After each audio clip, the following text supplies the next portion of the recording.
Kedatangan bala tentara Mongol ke Jawa yang sebenarnya untuk menghukum tindakan Raja Tumapel yaitu Prabu Kartanagara yang melukai utusan Kaisar Kubilai Khan ketika menyuarakan agar Prabu Kartanagara tunduk pada kekuasaan Mongolia, yang tentu saja membuat Raja Tumapel itu murka dan melukai Menghi utusan Kaisar Mongolia itu. Kedatangan bala tentara Mongol ini dimanfaatkan Naraya Sangramawijaya untuk menyerang kerajaan Daha bersama-sama. Untuk diketahui pada tahun 1292 Masehi kota Raja Singasari ibu kota kerajaan Tumapel diserang mendadak oleh pasukan gelang-gelang pimpinan Prabu Jayakatwang besan Prabu Kartanagara sendiri.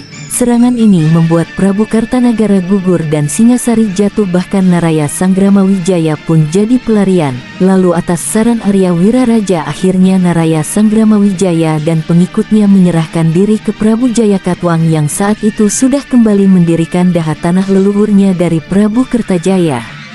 Kini setelah terjadi kesepakatan antara Naraya Sangramawijaya dengan Jenderal Ikemese, Kaosing dan Sihpi akhirnya bergerak gabungan pasukan Mongolia dan pasukan Jawa yang terdiri dari pasukan Wilwatikta dan Sumenep Madura menuju Daha. Pertempuran dahsyat pun pecah.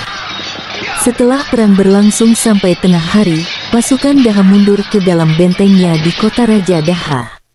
Prabu Jayakatwang bertempur bersama pasukannya, namun gempuran pasukan gabungan Mongolia Wilwatikta ini tidak bisa ditahannya. Akhirnya Prabu Jayakatwang menyerah. Daha bisa dikuasai oleh Mongolia, sementara Naraya Sangramawijaya menuju Kedaton untuk mengamankan putri-putri Prabu Kartanagara yang ditawan di Kedaton Daha.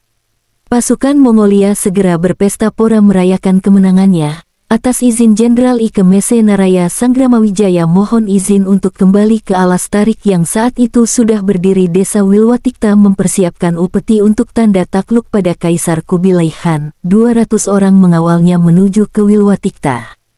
Ternyata itu merupakan siasat untuk menghancurkan bala tentara Mongol. 200 orang prajuritnya Mongol itu tewas dibunuh Lembu Sora dan Ranggalawe.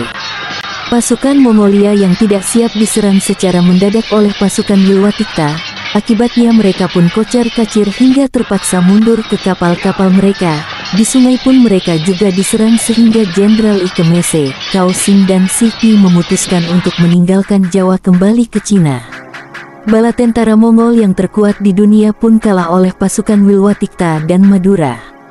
Tak lama kemudian pada tanggal 10 atau tanggal 12 November tahun 1293 Masehi, Naraya Sangramawijaya dinobatkan menjadi Raja Wilwatikta dengan Kri Maharaja Kertarajasa Jayawardana di Wilwatikta.